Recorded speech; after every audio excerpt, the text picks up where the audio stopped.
Good afternoon and welcome to the October 26, 2022 City Council work session. Thank you for joining us in this hybrid meeting format.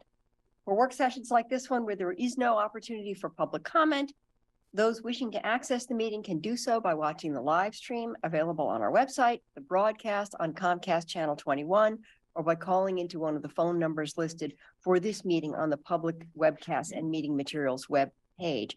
And with that, thank you for joining us. I call this meeting to order and then we'll turn it over to the manager. Thank you, Mayor. I'm excited to do our part 2 of our decarbonization study. Thanks for being here. And also really excited to introduce Ian Penn, who's our new sustainability manager working in Public Works for the whole city. And so I'm going to turn it over to Ian and we'll just get started. Thank you, City Manager, and good morning or good afternoon, Mayor and Council. As City Manager said, my name is Ian Penn. I'm the new Sustainability Manager for the City of Eugene. And as was mentioned, we are really happy to have Joshua Proudfoot and Aaron Tonys here from Good Company, the consulting firm that actually did the work and analysis on the City of Eugene's decarbonization efforts. This particular work session is going to focus on commercial buildings and industrial buildings. And with that, I think I'll hand things over to Josh. Thank you. Thank you, Council and Mayor. Thank you, City of Eugene, for taking this seriously and for giving us the opportunity to share good information. Okay, so a little reminder of what the request was about is looking at commercial and industrial buildings and saying, what do we have? What are the best practices to doing better in our community? What policies and programs and money is out there? And where could the city act? I'd also say that there's a request for a look at equity, and we'll talk about that briefly. But in the national practices, that was not visible. So we have thoughts on it, we'll share, but we can't cite other locations that have good knowledge on that front. Okay, so a reminder, the community emissions are roughly 1 million metric tons annually that are produced. And the portion we're talking about today is the orange slice, commercial and industrial, which is about 21% of the community's emissions. Here's a graphic showing the community carbon footprint results from 2010 to 2019 with the work we've done with the city and footprinting the community over time. Notice this is pre-COVID. A lot of things changed in COVID. We're just delivering now our draft community and operational inventories to the city. So this will be able to share an update at another time. All right, so when you're looking at commercial sector segments, what we did is we worked with the Energy Information Agency's Commercial Buildings Consumption Survey, and they broke it down into the categories that we're going to look at today. So this list is kind of a thread of that data. We also looked at the building characteristics data. So what do we have in the Pacific Northwest through the Northwest Energy Efficiency Alliance's 2019 commercial building stock assessment? So what does that tell us? Excuse me, it tells us that the majority of commercial buildings were pre-1990, where energy code got a lot better. About half of the buildings are over 20,000 square feet. Space heating in commercial buildings mostly uses natural gas, and those are in furnaces, boilers, and rooftop units. It says except lodging because some hotels and motels have window-based heating and cooling. And that water heating in commercial buildings mostly uses natural gas, except in some applications. So here we look at the carbon footprint of the commercial sector in those divided pieces as the previous study broke them out, the Energy Information Association. You see U of O is large with a boiler, and you see all the other segments that we know using natural gas and electricity. And you'll see that electricity, because we have eWeb power, which is mostly from Bonneville, which is very low carbon, constitutes a very small portion of this. I do want to highlight food service. And then I also want to show you that across all these bars, there's a lot of similarities in those different building types. This slide details a little bit more of the specific things that consume what energy and have what footprint. I won't go into detail on this because we have a summary on the next slide. So here's one of the huge takeaways. Space heating. The majority of the carbon footprint of commercial buildings is for space heating. It's not process energy, it's space heating. We know about space heating. That's a place to act. Cooking is important. That's a big one. And water heating. But space heating and water heating are the two things that virtually everywhere we can take action on from a technological perspective.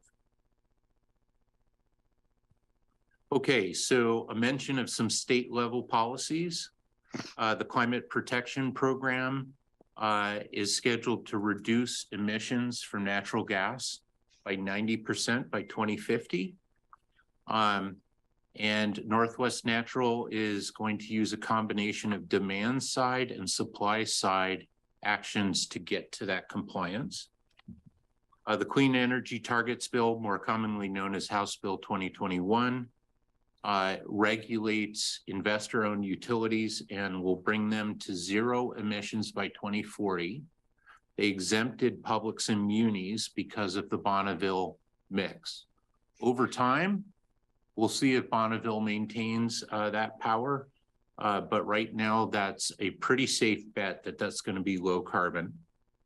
EWEB is going to release their integrated electric resource plan this fall. And Northwest Natural's integrated resource plan came out last week. So some of the data we have regarding Northwest Natural is from Northwest Natural, but it's not the most up to date, which came out last week. Okay, so this shows how natural gas, electricity, and other fuels will decarbonize with existing policy for the building sector by 2050. And we get to 82%, which is a 2-degree goal. It's not as ambitious as we'd like to see. It's certainly not as ambitious as the city's ordinance. This is Northwest Natural's previous vision. It has changed. So let that be noted. Their original strategy was reduce as much as they can in demand side. So the need for gas inside of buildings. And then on the supply side, a mix of hydrogen, renewable natural gas or biomethane, and a blend of the two. Offsets are the orange line. This has changed. Northwest Natural's new wedge graph will look different. Okay, here's EWEB's energy supply, and it's useful to see compared to the rest of the state of Oregon on average. So EWEB is the blue bar and Oregon average is the gray bar, but you can see EWEB has a lot of hydro, which is a very low carbon power source, nuclear, biomass, wind, a small slice of coal, a small slice of natural gas, and a very small slice of solar.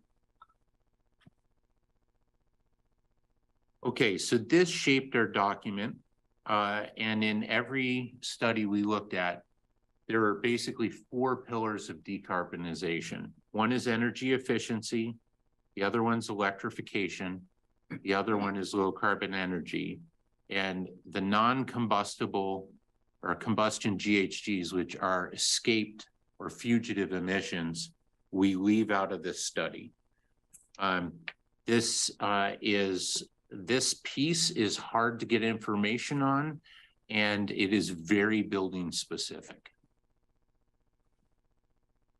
Okay, so working with that framework of energy efficiency, what are the natural gas cost-effective opportunities. And this is coming from a number of credible sources, including Northwest Natural, Energy Trust of Oregon, and at the National Renewable Energy Lab. So water heating, including heat pumps, space heating, including heat pumps, space heating controls, weatherization of the envelope, and of course, some things in food service. So you see this theme starting to arrive: space heating, water heating, all else. Electricity, cost-effective opportunities, and this is from the Northwest Power Plan. LED lighting, space heating upgrades, including heat pumps, space heating controls, refrigeration, motors and drives, and water heating. And again, food service. So all these things have a signature, but some more than others. And some have technology that's readily available, some don't. So another aspect of energy efficiency is commercial energy reporting programs. And these allow for transparency on each building and what the energy story is. And in aggregate, when EPA studied how these programs roll out, they reduce emissions by roughly 2.5% per year. It's a slow but steady thing, no quick results, but that information is valuable to the building owner to make changes on their own, to the building renter or the building buyer. All of that is a factor in total costs, and if it's invisible, it's hard to act on it. So this map shows you varying degrees of programs throughout the country and those that require this kind of reporting on commercial buildings. Okay, so a special call out on efficiency for food service. There are plenty of reductions that have electrification barriers, not to say they can't be overcome, but in aggregate, it's less easy. Ventilation and exhaust hoods turn out to be a real problem because they pull all the heat out of a building. It's what it's for, but at the same time, you may end up having to heat or pull out the cooling. And then staff training. Food service has equipment, but again, this is one of those tough nuts to crack. Okay, from the eWeb electrification study findings, one of the things that they pointed out was small office heat lends itself to electrification. In the next slide here, we show you those things that save money at the top on net and are considered cost-effective based on the current price of power, which doesn't always include the cost of carbon in it. So as cost of carbon arrives bit by bit over time, the math may change here. Notice that some of these things are close to slam dunks if you have the capital to do it, or if your equipment is failing. Furnaces. Same thing. There are some that are slam dunks and there are other ones that are move slow, but on a square footage price, they may be affordable anyway, or they may not be. It all depends on the business model, who's in there and what the current situation is. And then boilers. Boilers right now are a tougher nut to crack. We know that they work. We know that they can be used. They're not always cost effective. And the temperature range that's required in there can limit whether you can keep that all electric or not. Not to say it hasn't been done in some places. Stanford has set up a boiler system that does heating for the entire campus that's based in solar and then based in heat pump technology. But that was a $500 million investment. It is not a small investment. So again, there are opportunities building by building, but on net, boilers are a challenge and we need to go slow with them. Okay, so where are the slam dunks for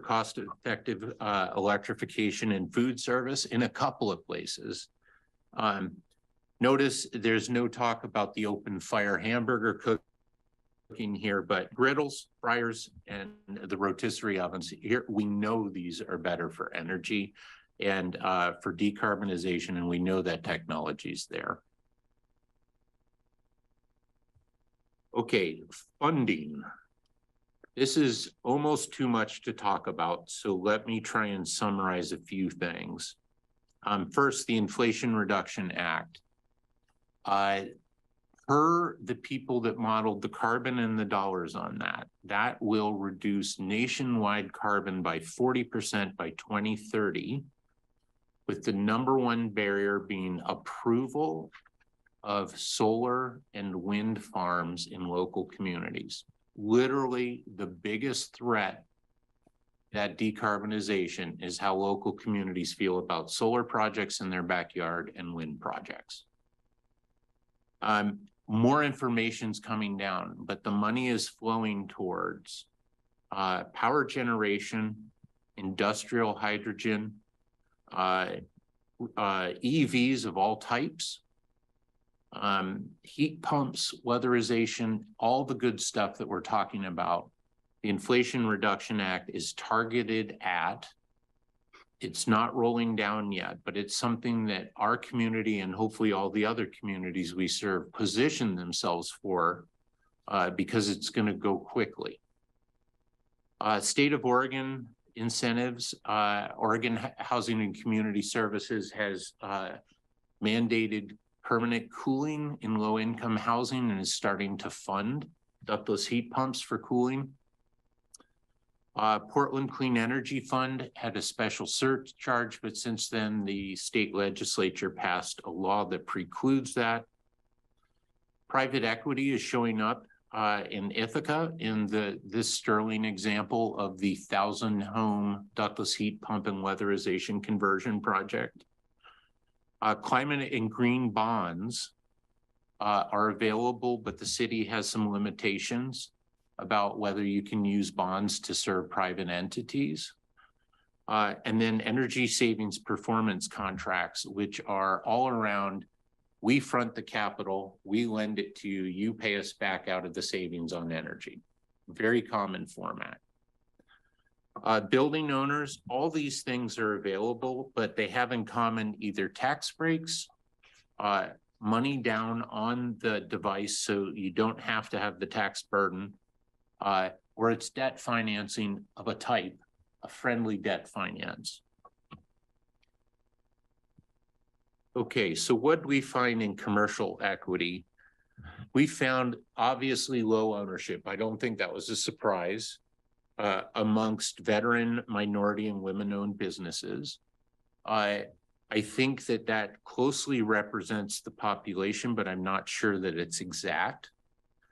We found virtually nothing targeted at equity folks in business, at residential everywhere, business, no.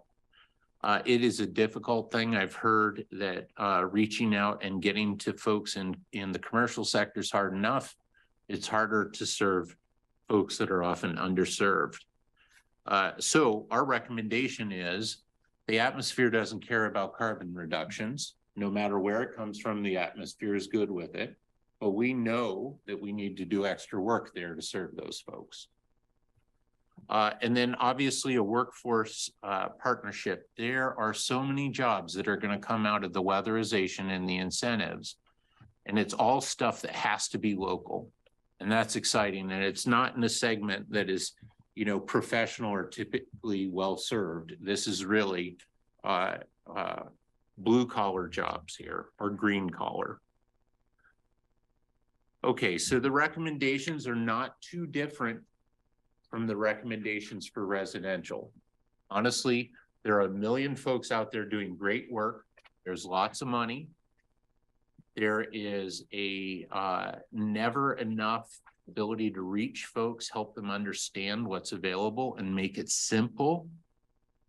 One thing we heard loud and clear when we met with the chamber and some business folks that wanted to speak to us on this topic, which was only 10 to 15 businesses, but please, please, please, please talk to us about anything that's going to dramatically affect us, our work, our employees. Their equipment is often long-lived and expensive. It's not someplace we can go quickly.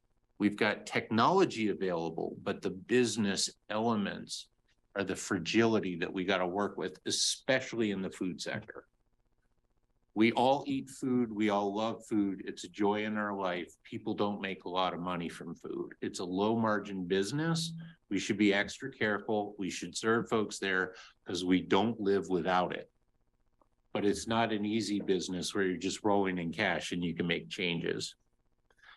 The commercial energy reporting program is a great thing. It does not act quickly.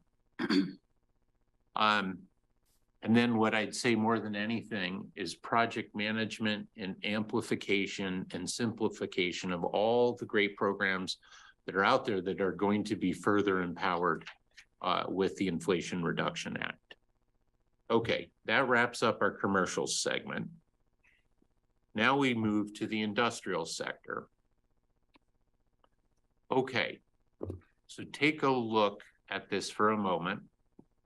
I want to tell you that the commercial sector is all estimates based on good data from quality sources, but there's no hard count there. In the industrial side, we used a hard count based on required DEQ reporting. So I want to first point out that there are many folks inside of this, but that the commercial sector in total is significantly larger than the industrial sector. So we're looking at managing nickels, not dollars, right? We've got a whole bunch of small problems that add up to most of the problem.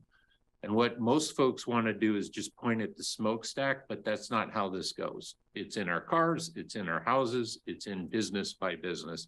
It's not just in one place. So also notice that forest products is roughly the same as food service, but on the bottom right, we got food and beverage manufacturing, which a lot of it is breweries. And then we also have embedded in education, food sales, healthcare, public assembly, retail. We have food in there, but we can't decouple it. So food is actually this super big deal in the biggest bar, if you could aggregate, and then space heating and water heating is kind of everything else in commercial, right? In industrial, we have wood products, and that's mostly process energy. We've got paint and chemical products, which is mostly fugitive emissions and not energy and combustion. We've got asphalt production, which is not in a building.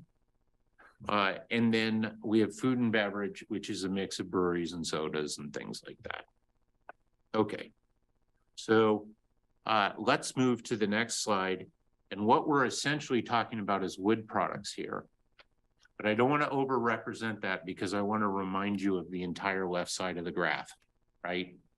Okay.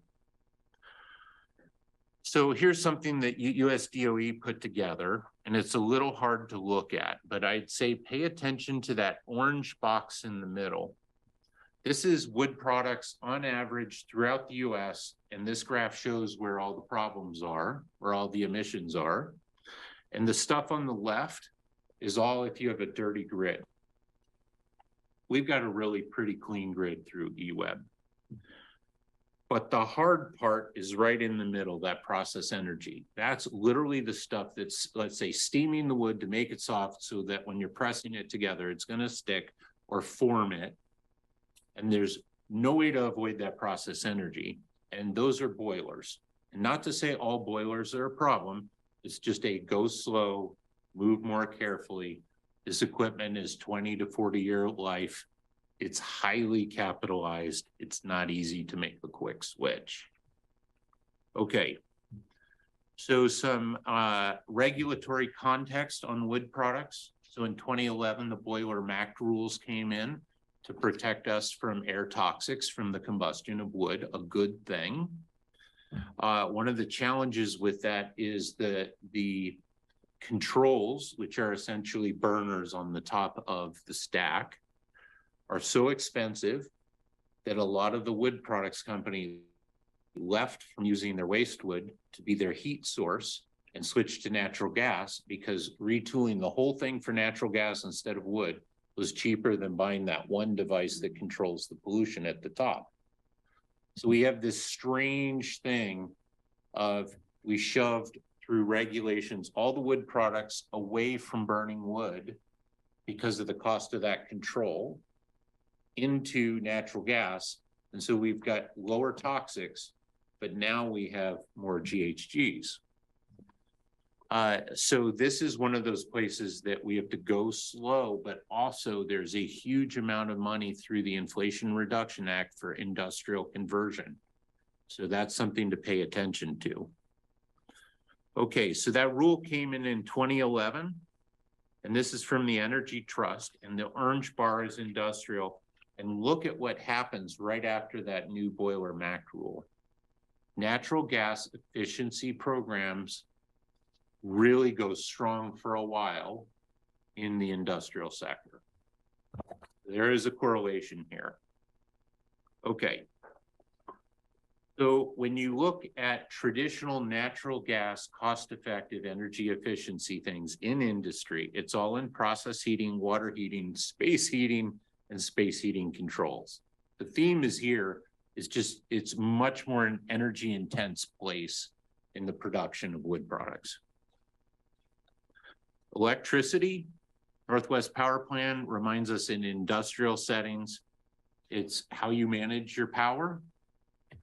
And again, a few things that are known winners no matter what, if you upgrade, but notice that there isn't anything here saying, hey, one of the best things to do is electric boilers, not because they don't exist, but likely where this is going is towards hydrogen. Okay, so again, the vision, decrease loads, increase supply of renewable natural gas, aka biomethane, from wastewater, dairy, and landfills, hydrogen, and then the reductions. Okay, so good plan. Renewable natural gas is great.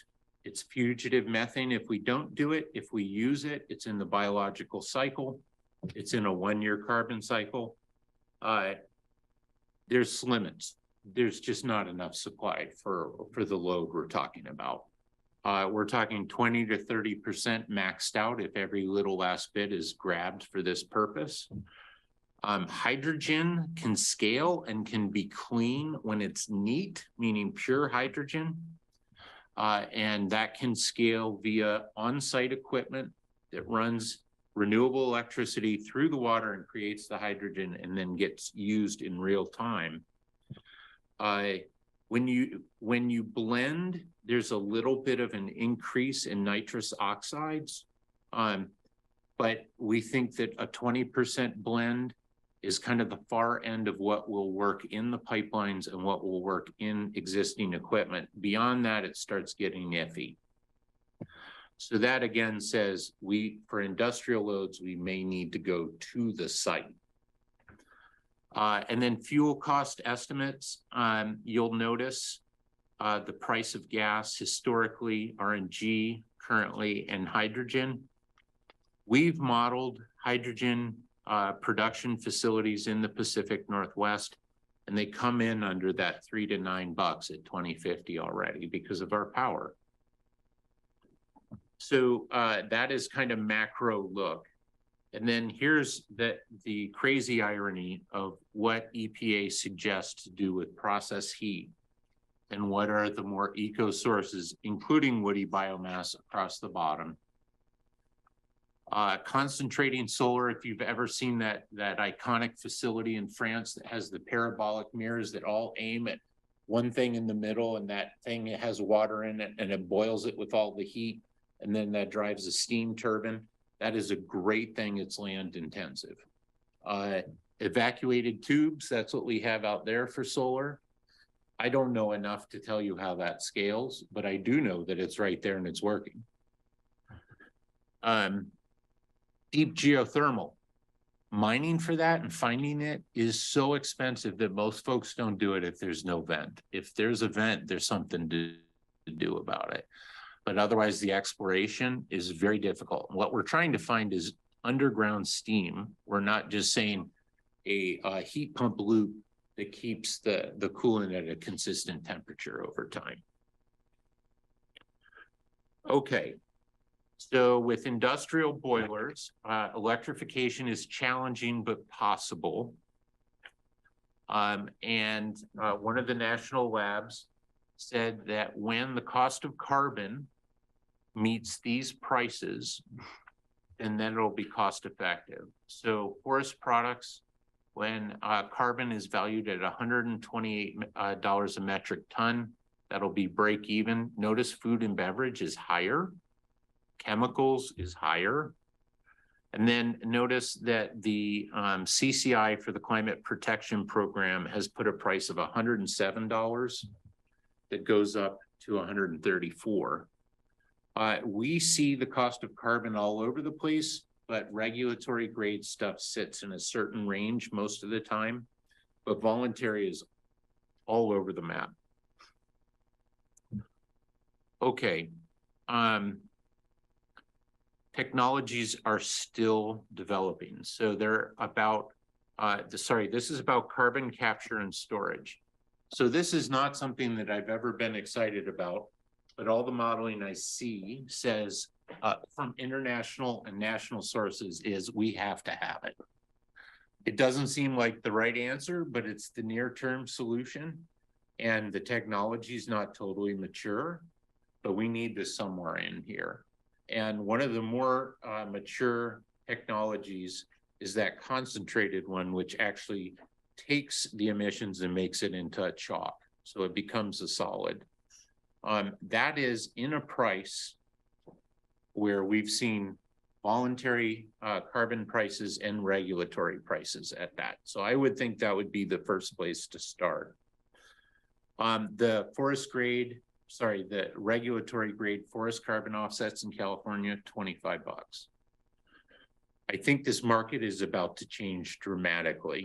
We're going to see a lot of change coming with the Inflation Reduction Act. And in fact, when we can get into the details, I know certain technologies are given a carbon price to make them affordable or make them possible. Okay, funding is pretty much the same story. There are great loan programs. Business Oregon has a program that we're inquiring about that they have a program for industry that would have to move but for an environmental facility being developed that can help them comply. But their rules are, we don't fund that unless the public owns it. So my first question to them was, have you funded a substation for an industrial? And they said, yes, and it's owned by the utility, public utility. And I said, have you funded a hydrogen facility that's owned by the public? And they said, no. And I said, have you talked about it? They said, we're just starting around the water cooler to talk about that because we know all these rules are going to change their work, but it's not there yet. US DOE put out $8 billion for hydrogen hubs, including the Pacific Northwest. That money will be allocated by interest and by availability of renewable power. US DOE just put out $2.6 billion for carbon capture. And then the Inflation Reduction Act has a lot more money, but it hasn't been made super clear in a digestible packet. And I'm learning about that as fast as I can, but it's something to pay attention to. And there's so much money aimed at the public, private, and the residential sectors that we need to pay attention to it. This is a magic moment. The money that's leaving there is bigger than anything that's left the federal government in 50 years. We need to pay attention to it. So the recommendations are almost the same across all sectors. I would highlight the bottom one of lobbying the state to try and get themselves aligned and support the move of this money. I think you want to support local projects around renewable natural gas or biomethane, and I'd also suggest supporting hydrogen projects. And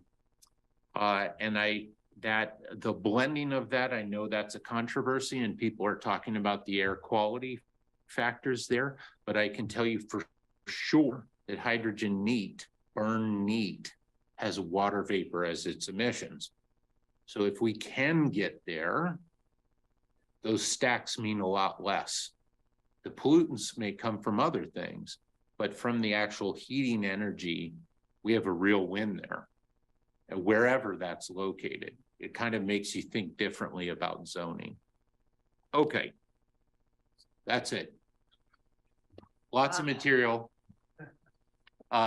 Sorry to take so long, and can't wait to answer your questions as well as we can or hear your discussion. I just want to say thank you. As I was working my way through the packet, I was thinking I needed to read it about 4 times in order to create a sort of an outline of what so I appreciate you actually were able to give us all the high level, and I can see the structure of it much better because of yours. So thank you for that. And I see counselors with questions, so I'm going to just go right to, I have Alan, then Randy, then Jennifer.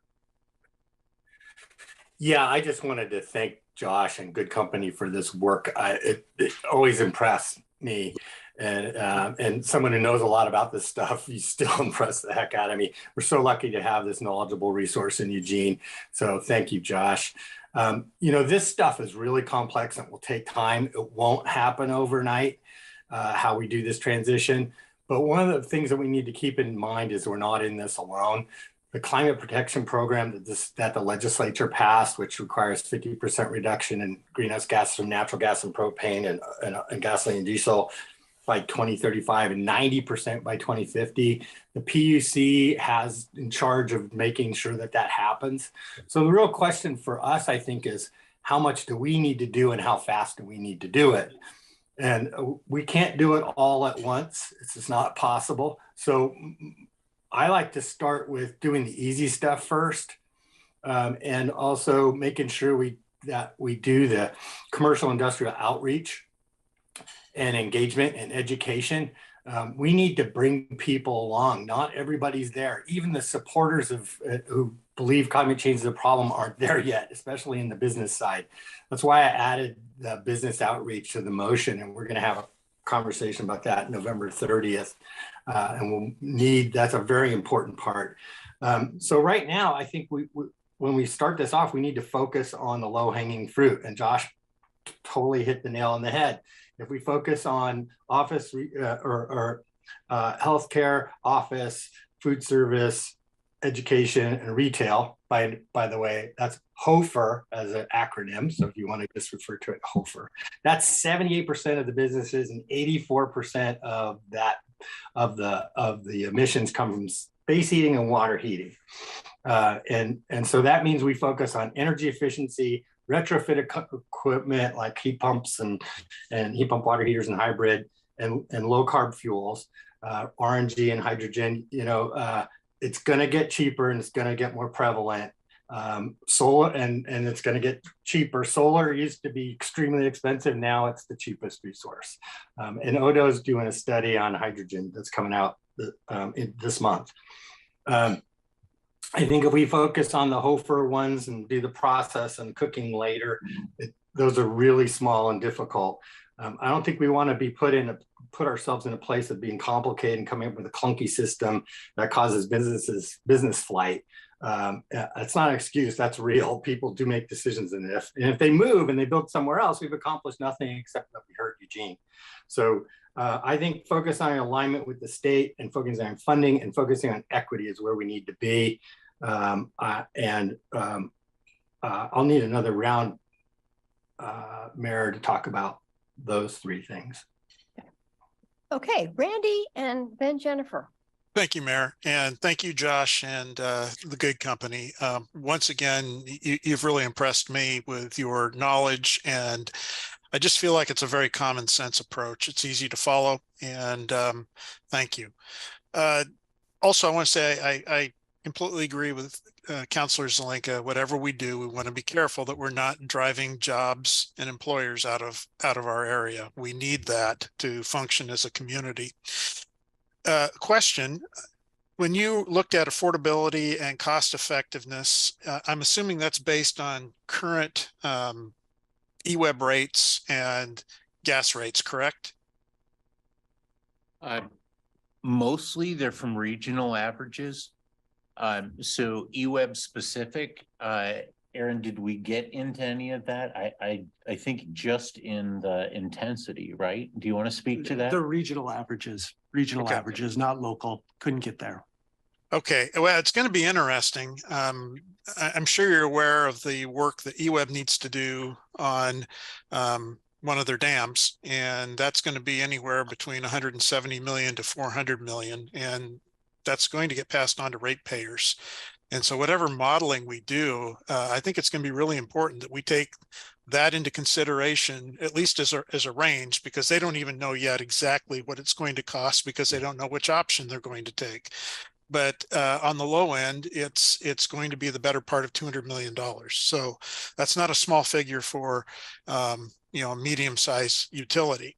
Also, as far as the solar panels, I brought this up to eWeb before and didn't feel like it got much traction, but I just want to put in a plug as we build new reservoirs. If they can support solar panels, that would be a good place to put them because you're already tying up the land, and that would just add to the portfolio of energy production.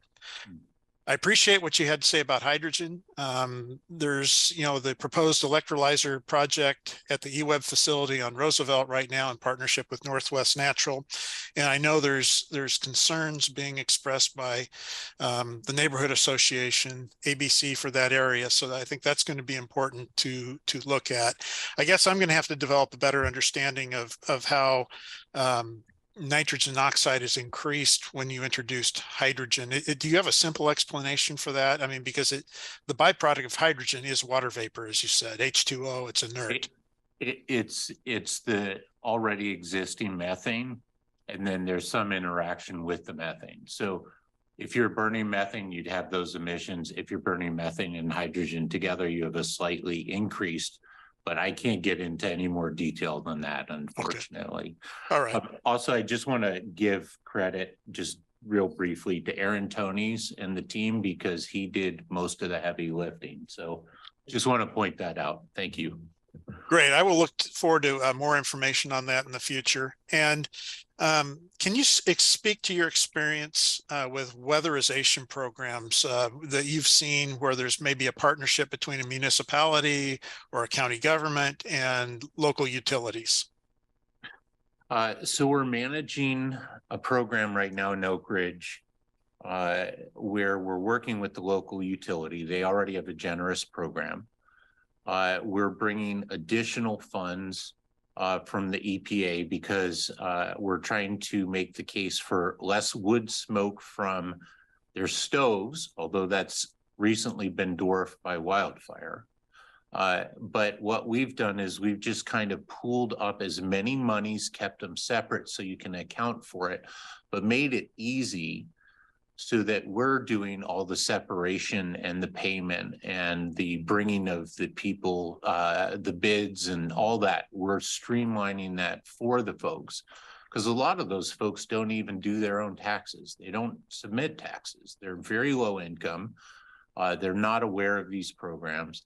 And then I'd say the difficult thing there again is the mobile homes, and we're trying to build partnerships around that, but that's where between that and trailers, most of the money can't go in there when the equipment's worth 3-4 times the actual whole home.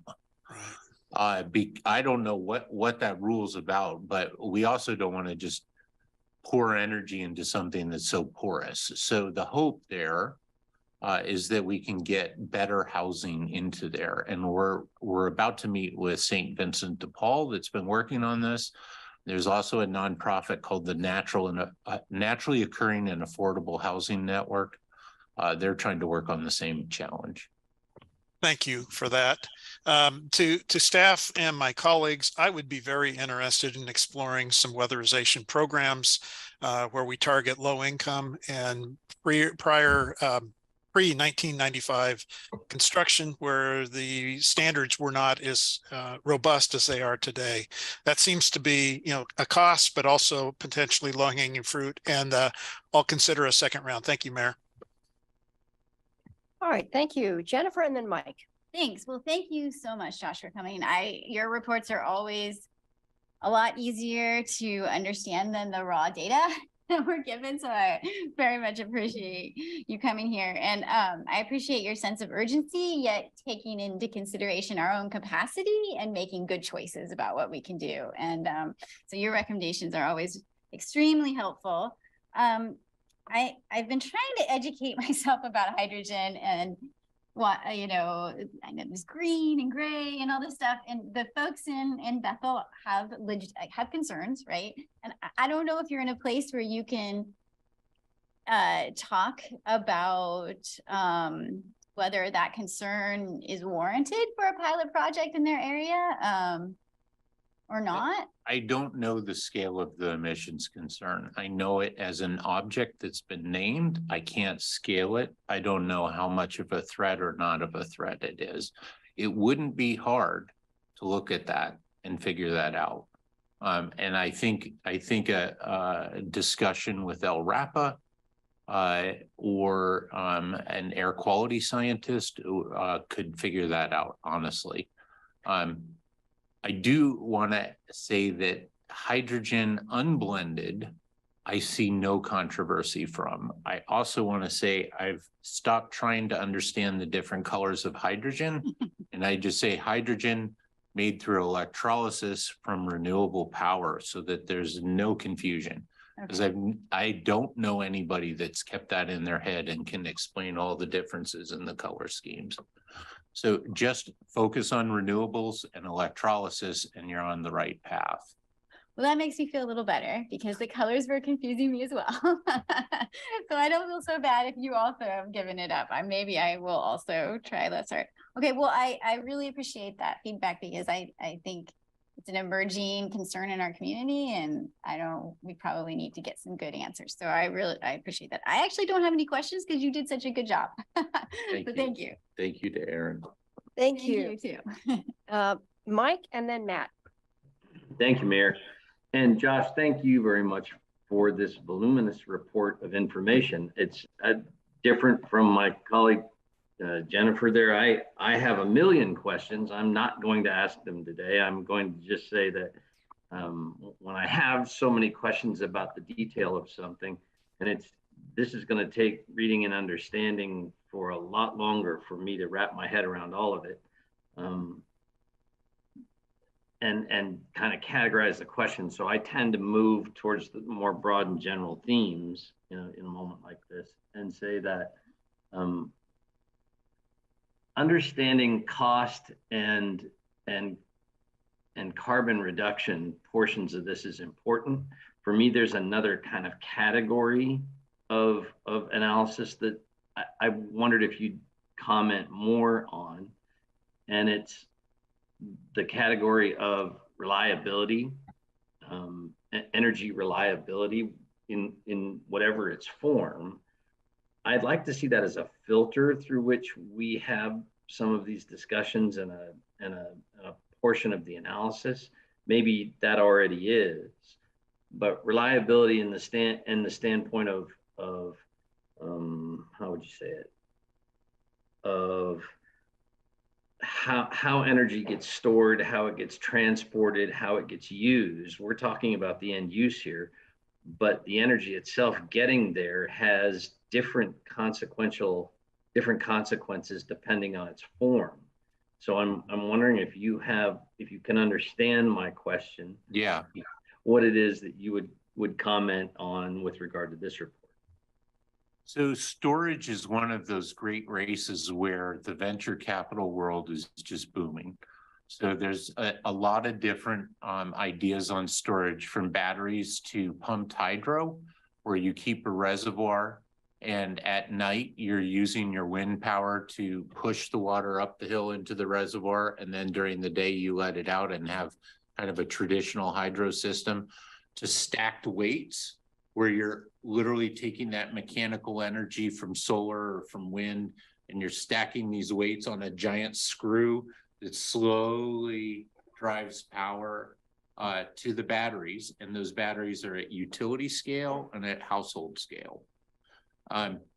It seems to me that the cost and the VHG requirements for the materials in batteries is somewhat of a barrier these days. Am I right thinking that, or am I wrong? Sort of, but it's getting figured out. So let me give you it as quickly as I can. Is Koch Industries has invested in 30 different battery companies, and each one has a proprietary set of minerals. And the race is on to see who can find the minerals that are plentiful enough that work for the storage, that can be found either in urban and recovery systems and recycling systems, or must it always be precious metals? And then the Inflation Reduction Act went very far to exclude certain countries from providing those, including China, to try and re-domesticate that to North America and with favored trade nations. So what's amazing is last year, and Alan mentioned this, is worldwide, solar with storage was cheaper than any other power generation anywhere. And that was 50% of all new power generation was solar with storage last year. 25% was wind with storage. And then the rest is all else. So something big's happening. I wouldn't say that batteries are without problems. Mining could be horrible or it could be done well. We tend to trust the rule of law in North America over many other developing nations. The harm, if there's going to be harm, we can manage it better here. And I think we have the regulations to support that. I don't know what the answer is going to be. I think those formulas are going to go all over the place, but I will tell you that this is overly simplified. But if you look at a traditional car, 30% of the emissions are in the car, 70% in the fuel use. In an EV, it's like 40%, and then there is no other part, right? If it's renewable energy you're getting from it. So the front end is heavier and has more emissions, but in the use phase, you cancel out so many others that even though it's more intense to build it, you come out ahead after using it. So that's what I know in a nutshell. We could get you more detail, but it's kind of a wait and see. And then the only other thing I'd say is with lead in traditional car batteries, it was 10 years ago that I read that 95% of the workforce was in recovering lead in urban situations to feed back into those batteries. And only 5% of that was in virgin lead mining. So there's something that's happening there where people are much more careful than days of yore. Yeah, but that issue of battery use for if we're moving towards electrification, it seems like that's a fairly important piece. It sounds, some of the work being done sounds promising, but it sounds like for the sake of reliability, that work coming forward sooner is important. It's really important. And that's why solar used to just develop itself without storage, and now it's an essential. 5 years ago, you'd see utility scale solar with no storage. Now you see it mostly with storage. But the other thing about solar is that it's peak matched. We use more energy during the day, and that's when the sun is out. Right. Now, the morning and the evening, it's a little bit different, but in California with very low rooftop solar penetration, that peak that used to be at 2 p.m. up here is now a trough.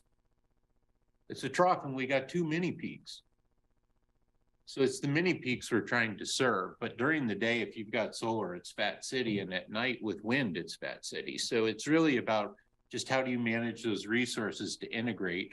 And this is one of the things as I talk to power planners, They're like, yeah, this is gonna be a pain, but every couple of decades, there's a whole new technological shift. And we gotta figure out how to do it. And then we take 2 years and then we're over it. It seems to me wiser long-term that different fuels produce different degrees of reliability at different peak times, as you're mentioning.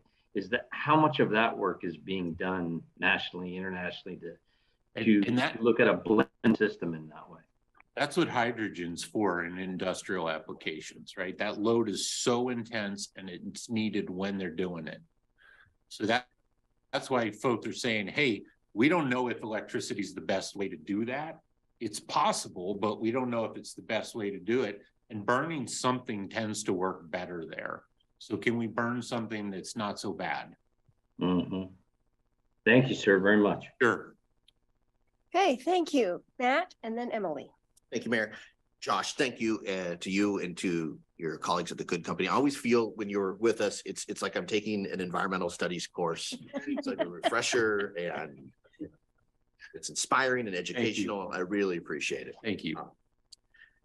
I may have told you the story before. Forgive me if I have. In 2010, I was working for former Secretary of State Bill Bradbury, and I was driving his Prius from Eugene. We were going up to Portland, and we recognized there's a significant swath of land in between the northbound and southbound lanes on I-5 that would be right for solar panels.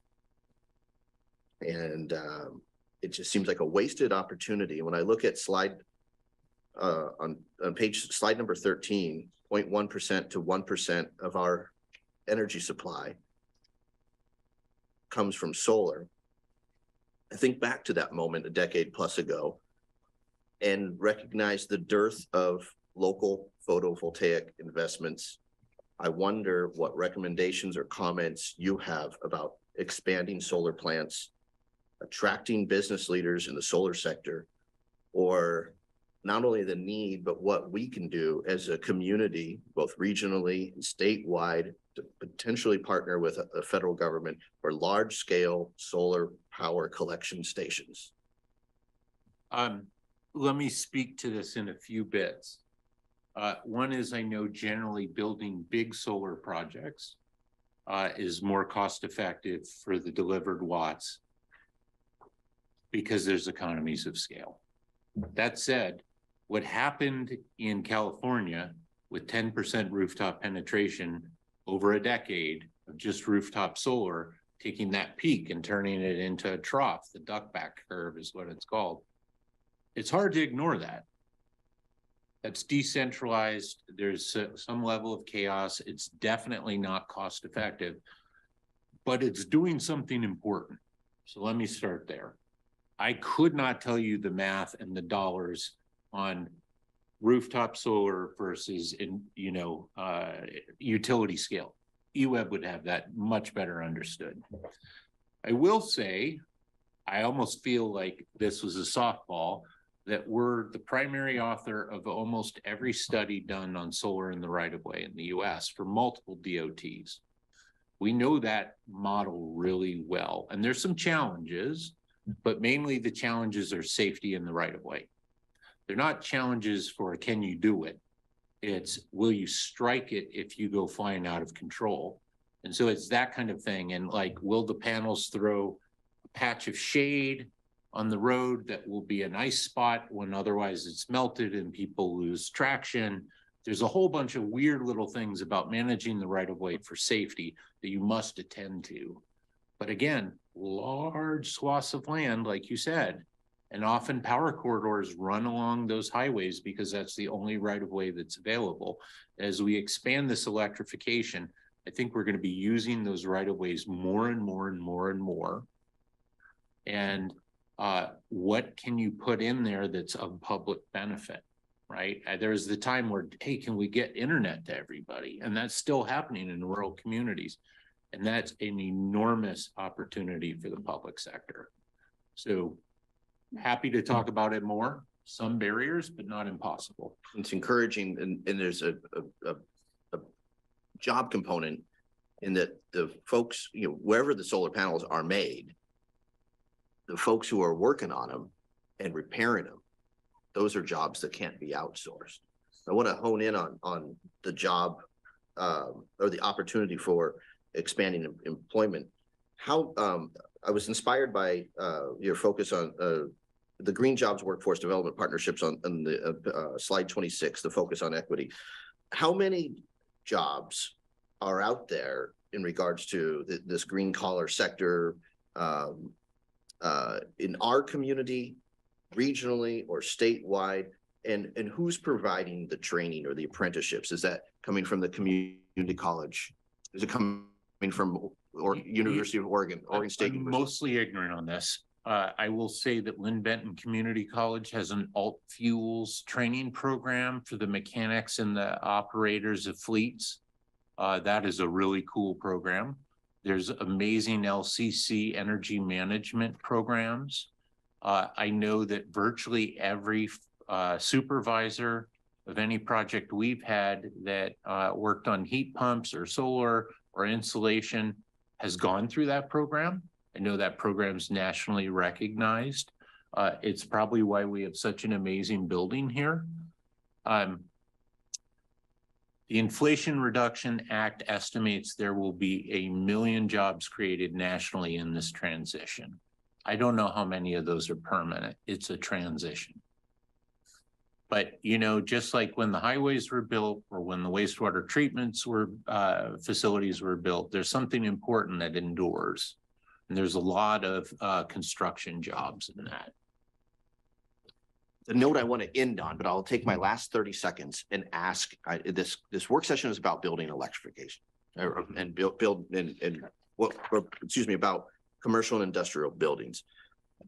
But I also recognize that there's something we can do as a municipality in regards to pollution from lawn equipment.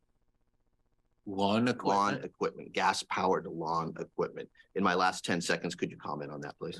I think it's really neat. I have yet to use a mower, but I have an electric chainsaw for small jobs and I love it. You still have to take it seriously though, because it's dangerous. But without all that noise, it makes you feel a little bit more comfortable. I've seen the commercial 50-inch deck mowers at a conference ages ago. I know they're bringing them out. Instead of carrying around gas, you carry around batteries. That's what I'm seeing. And your explanation about batteries was succinct and right on earlier. And I want to warn my colleagues, I am going to be bringing this issue back up at our work session in November on noise pollution. Thank you. Emily. Mayor, thank you very much for this textbook. I have read it once, but I am not ready for the test. Good job. Making this job look a little easier. Don't tell anybody.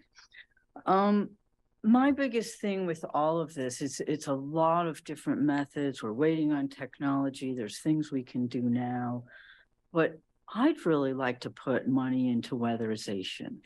You know, we're looking for less damaging fuels, but I think we should look at using less fuels, and that will affect all methods of finding power. So I'd really like to do some cheerleading dances for weatherization. I don't know what that's going to take. The solar, what happens, you know, it's Oregon in the winter when we're not producing as much solar in the daytime. And that's when we need the heat. So how does that work? So solar is not a good source for heat, right? Because it's heating loads are very intensive. So solar hot water is a great thing. And I'll tell you, we have in our commercial building, we have both photovoltaics and solar hot water. And in the winter, in the dark of winter, that solar hot water is at 80 degrees somehow from 55 to 80, which I'm thankful for, because then we're only heating from 80 to 125 instead of from 55. Also, I can tell you from our production curves on our building that we're about a quarter of the production in the winter months, and then we way overproduce in the summer, and on net, we generate more than we consume. Now, we just switched from gas furnaces on the roof to ductless heat pumps, and I can't wait to see the bills. But maybe solar paired with ductless heat pumps, but I'm not sure about those loads, right? I know heat pumps are way more efficient at that, but generally heating and cooling loads are much more intensive than like lighting or electronics or other equipment. And when you just put it through a resistance coil, like, you know, a baseboard heater or whatever, that's when you're consuming a lot. So those are way better, but the match isn't always a perfect fit. It's like EV charging and solar. They're not always scale matched for parking spaces.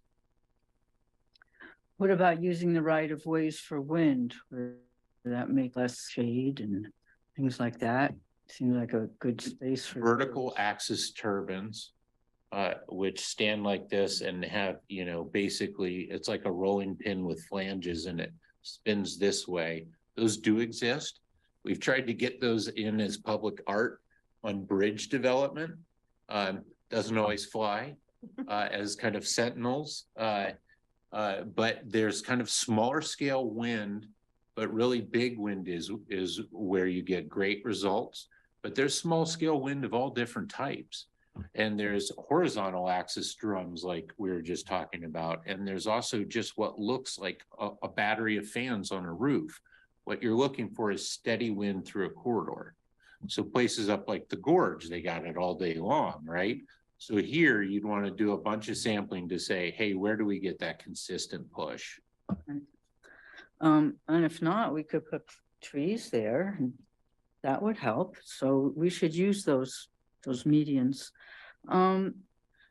What's up with on-demand hot water? I have gas hot water in my house and I have for a long time. Don't tell anybody I have gas, it's 100-year-old house. And I really like it. I get another 3 square feet in my basement, no tank. But it seems like we must be spending a lot of energy with everybody having all those gallons of hot water 24/7. So again, what could we reduce the demand for that energy with on-demand hot water?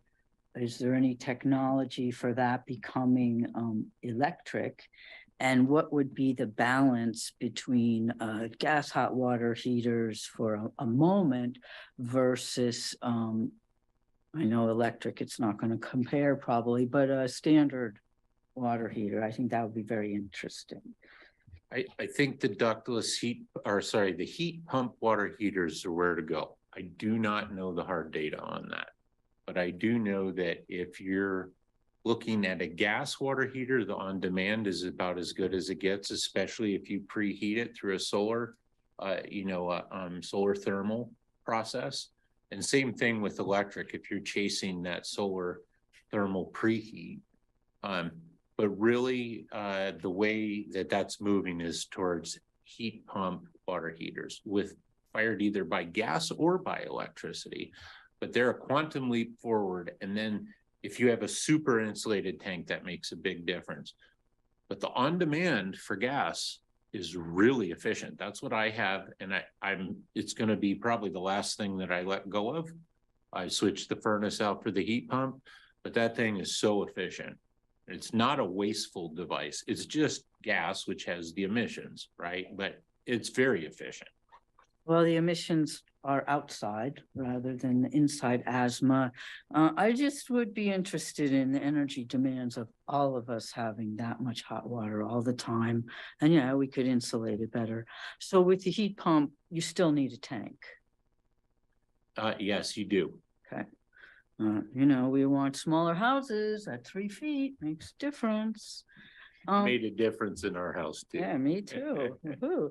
So, and leaf blowers and lawn equipment. Yes, me and Betty do not like those leaf blowers. I live downtown. There are 1, 2, 3, 4, 5 different lawn services. So pretty much every day I listen to the leaf blowers and they tend to blow the leaves onto my yard where I have to use a rake. So go leaf blowers. Thank you. Okay, thank you. Let's see, I have Alan and then Randy for second rounds. Thank you, Mayor.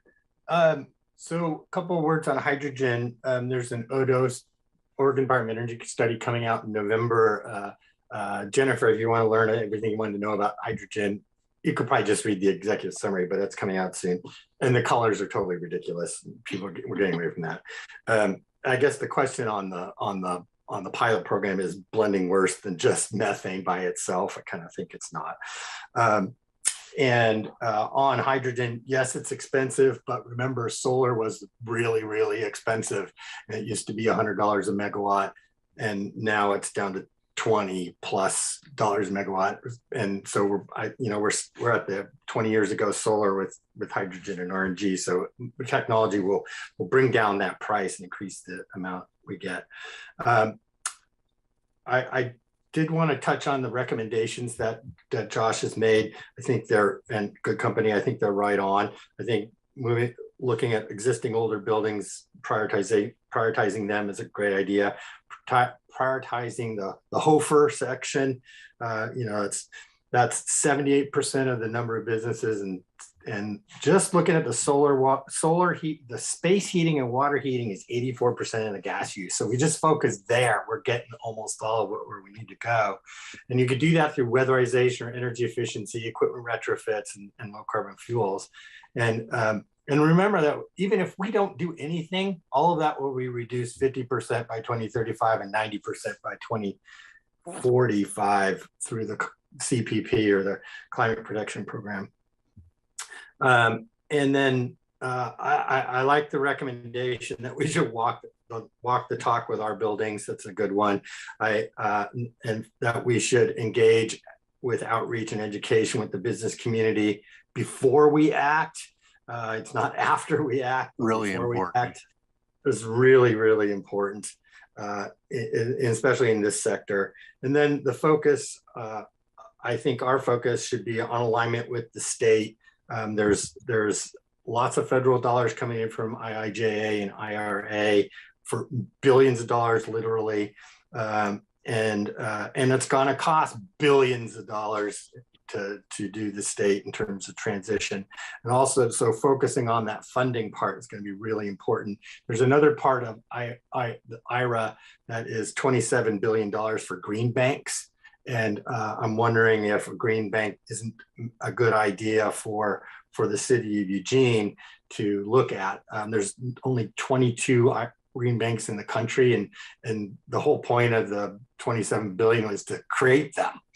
So I'm wondering if that's something we want to look at, maybe in consortium with other people. And then focusing in on the on equity is really important. The low profit margin and underserved businesses, we should pay particular attention to that. It's very analogous to the 50 to 60% of residential customers at Northwest Natural Gas are low to moderate income. We can't create a system where only the rich people get off and stick the system with higher and higher costs to the lower income people. Thank you, So Alan. equity, Alan, thank you. focus. I should have cut you off before, but Randy. Thank you, Mayor. I'll try to take 2.5 minutes to compensate there.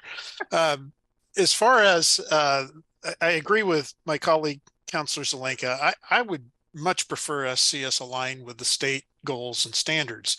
For one reason, it brings us all along together. It doesn't disadvantage one community from another. And we all move in the same direction and learn in the same way, and have a more standardized approach. With that said, Josh, do you have a crystal ball there you could pull out and see when you believe market forces will make it more advantageous for voluntary shifts towards electrification? What we're seeing is investors and shareholders pressure major corporations, and we serve a lot of the vendors and suppliers for them. And they're demanding it of everybody that serves them, because their shareholders are saying we're going to divest. So that's where we're seeing the pressure. And it's down to the point where we've had multiple international law firms calling us because their major customers say, we won't work with you anymore if you don't do this. And like, what does a law office care about this, right? But they're saying we have to care because our customers are saying they will separate from us and we'll lose all their business.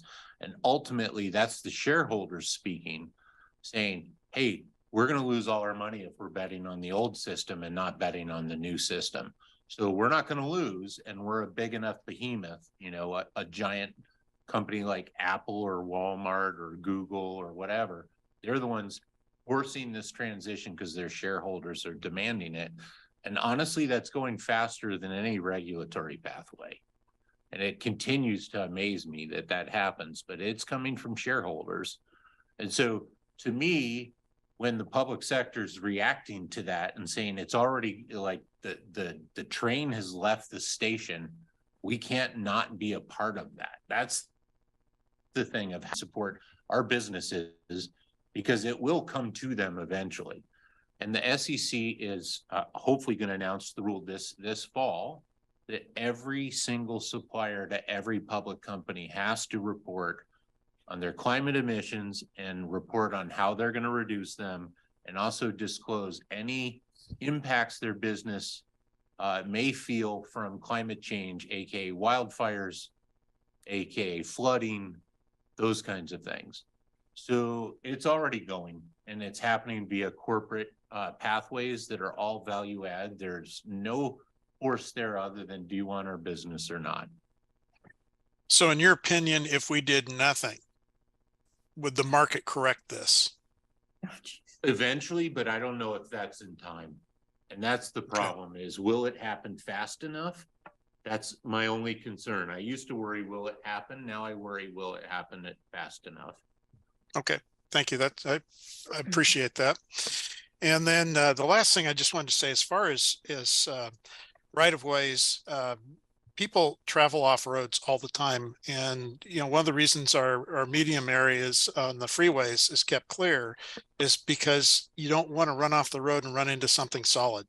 And then there's also the reflectivity of solar panels that would create visual impairments as well. So while I certainly believe there's plenty of space to put solar panels, in fact, a couple summers ago when I was in Germany riding on the train, I was shocked and actually pleasantly surprised to see how many solar panels I saw across the countryside. And as you get into more urbanized areas, there were very few rooftops that didn't have solar panels on it. And that's a very similar climate to what we have here in Oregon. Mm-hmm. Thank you. Thank you. Emily? Thank you. I thought it was interesting that the industry was the smallest of the residential, commercial, and industry, because, you know, I had thought, oh, big industry, lots of carbon. What am I doing in my yard? So I think we need to remember that as we invest and plan and how we're going to do this. We've said that residential is the low-hanging fruit, but it's actually the heaviest fruit. So I think that, you know, should have the beginning of our incentives and work, and then the commercial. But the industry is going to be so hard to give the infeasibility, but that's for new ones. But I can really understand the concern and fear from industry owners. It's really, really threatening to their way of business. Commercial, you know, we're all threatened a little bit, but I think commercial is an easier segue. So that would be my choice. And there's more need there. And there's more need, yeah. And you know, more space heating and the things that we can actually grasp sooner. So and the last thing is, I do appreciate that in this textbook you gave us the sections with recommendations for the city. So you distilled all of this information into a potential to-do list. So thank you. Thank you. Thank you. I appreciate everyone's comments, and I want to now add a few of my own. You know, a couple of things on the context. We are working in a national context in which there is extraordinary amount of money available. I have been serving with Ethan and now also with Ian on an EPA, a local government affairs council, and we devote a lot of energy to talking about how these federal dollars can be most effectively used by localities. And so I think the need to actually focus on what we know how to do and what we do well at the local level positions us for those localities. And so as this council thinks about what you have built in the climate action plan, what we know to be true, what we have learned from this, we understand, you know, for instance, that thinking of the mobile homes, that housing policy is climate policy, and that we combine those things, and that aligns with what we're talking about in terms of decarbonization of existing stock, that whether that's weatherization or whether that's how we build new housing. At the state level, I would say I'm grateful to the state for legislation and for the climate protection plan, but I will point out that Northwest Natural is one of the litigants contesting the state's right to impose that plan. So there is some vulnerability there. And I think this is the other reason for us to say that local action is very important. We cannot assume at the federal level or the state level, things will go our way always, and that we build on what we can do. And I will also say that I sit on the state resilient buildings task force. And again, they are talking about really all of the same things that are in this report in terms of building performance standards. I was interested in your observation, which I had heard in that committee as well, that new buildings are, in terms of emissions, are less of a problem because the building standards are higher for new buildings. And so that's less of a focus. So it feels to me that as this council looks at this, we make a distinction between decarbonization and new buildings, what we might want to do with new buildings in terms of the heating and the space heating is going to be the key piece as you talk about. But some of those actually, the building envelope may be built to better standards in new buildings, and that so focusing on decarbonization may have much more impact over time.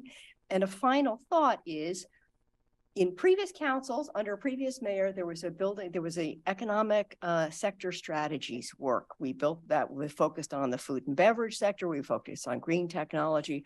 I wonder, as we look at this decarbonization and climate work, if we should look at it as sector strategies work, and whether that might help us consolidate a number of these things we're working on. And as we look to needing to develop economic development plans, we could look at it sector by sector and be more targeted in how we talk about it.